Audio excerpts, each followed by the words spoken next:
Today we got Thor, the God of Thunder, taking on Ghost Rider, the Spirit of Vengeance. Who wins? Well, let's find out. Thor is the Asgardian God of Thunder, and the son of Odin, the All-Father of Asgard, and the elder Earth goddess Gaia. Combining the power of both worlds, Thor is arguably the greatest and mightiest defender of both. Armed with his powerful enchanted Uru hammer Mjolnir, Thor is the mightiest warrior of Asgard, a founding member of the Avengers, and one of the strongest, most powerful beings on Earth.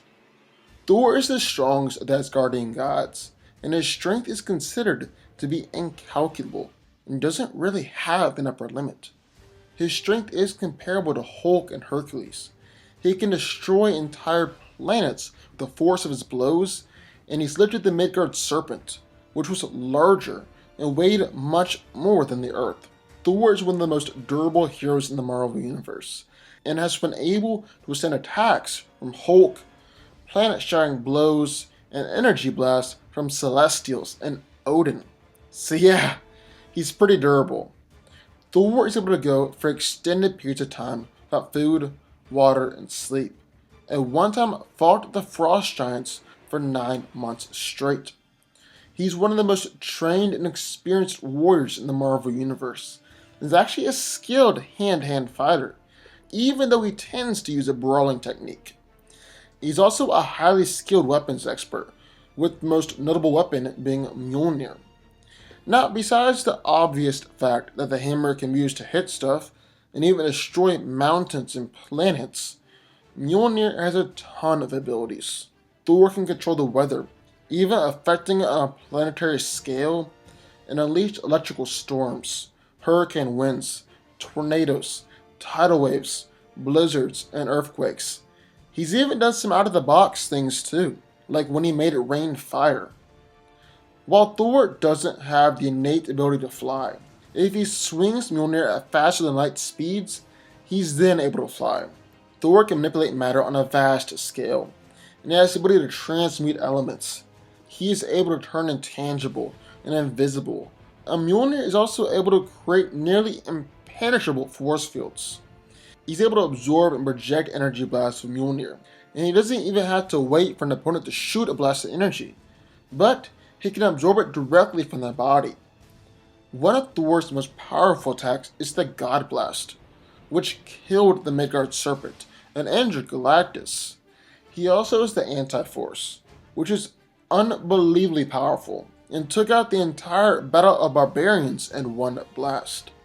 And then in the other corner of Ghost Rider, Johnny Blaze, a motorcycle stuntman, became bound to the Spirit of Vengeance known as Zarathos, after making a deal with Mephisto to spare his surrogate father. With the power to control hellfire, and to inflict pain on those he deems evil with the penance stare, Johnny seeks vengeance as a Ghost Rider. Johnny has the Medallion of Power, which is actually what gives him the ability to turn into the Ghost Rider. It also grants him superhuman strength, speed, stamina, and durability. As the Ghost Rider, Johnny's most notable ability is the Penance Stare. This attack causes others to experience a level of pain that's equivalent to what they've caused others as a result of illegal or immoral actions. Now, the way it works is that Ghost Rider locks eyes with his opponents while in close combat, and makes them feel all the pain that they've ever inflicted. However, the Penance Stare doesn't always work like it's supposed to. If Ghost Rider can't make eye contact, the opponent has more than 2 eyes, is blind, or is high on drugs like cocaine, then the Penance Stare won't work. And then the attack has actually backfired on him before, like when he used the Penance Stare on Venom, and Ghost Rider was knocked out. Johnny also has a supernatural steel chain that he uses as a weapon. He's able to grow it in length, transform it into other weapons like a spear, spin it as fast as a drill, and separate it into individual lengths and throw them at enemies. Ghost Rider is also able to vomit his chain at opponents, which might sound disgusting, but is actually pretty awesome. Johnny also has complete control over Hellfire and normal fire, It can generate and project hellfire in massive amounts and manipulate it any way that he wants. He also obviously has his motorcycle, which can travel much faster than normal motorcycles, even perform impossible feats like driving straight up walls or across water, and is even occasionally driven in the air. Blaze and Zarathos often battle for control, with Johnny usually having dominance and is a bit more compassionate. But when Zarathos takes over, his power increases exponentially to where he can easily battle against Doctor Strange in World War Hulk. So who wins? Well, let's break it down. Now, Thor is stronger, tougher, and arguably more powerful than Ghost Rider on any normal day. Blaze can lift upwards of 20 tons, actually injure Lucifer, and is durable enough to survive nitro explosions. But, as we all know, that is nowhere near Thor. He's strong enough to move planets, battle against the strongest beings in the Marvel Universe, and is durable enough to take attacks from Thanos and Zeus. Now, Ghost Rider is faster than Thor, or more accurately, he's faster than Thor on his motorcycle. After all, Blaze has outraced Mjolnir on his motorcycle, and Thor can throw Mjolnir at faster than light speed.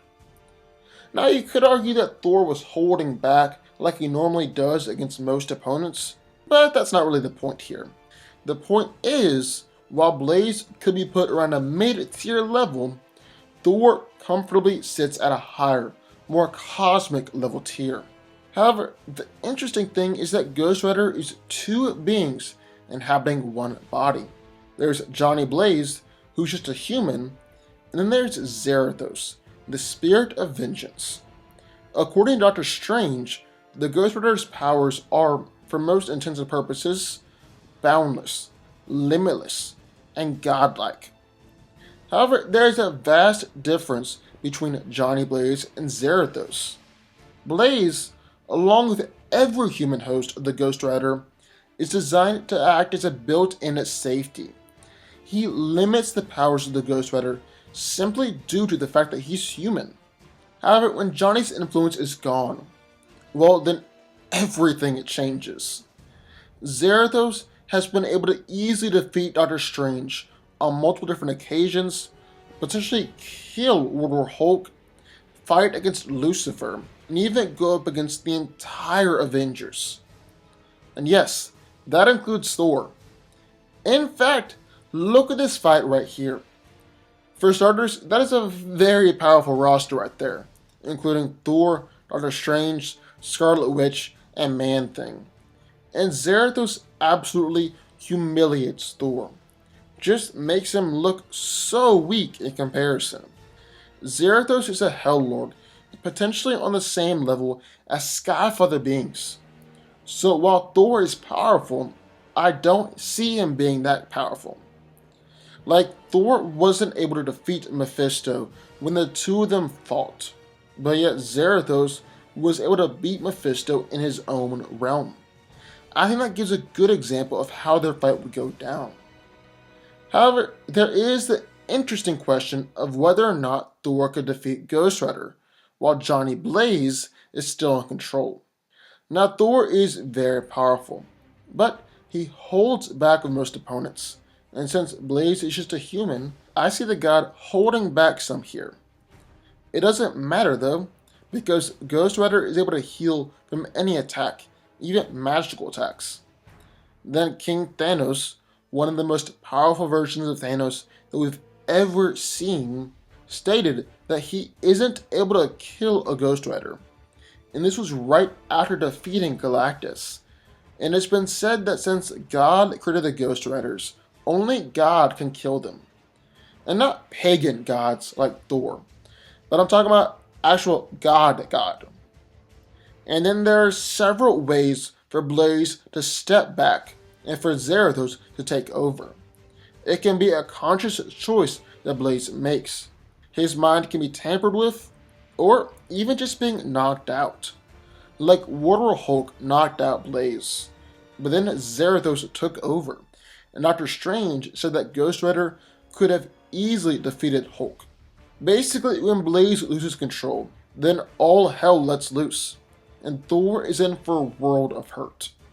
And since Ghost Rider can't be killed, is highly resistant to magical attacks, can heal from any injury, and can consciously choose to let Zarathos loose, or for it to even happen when he is knocked out, I really don't see a way for Thor to win this one.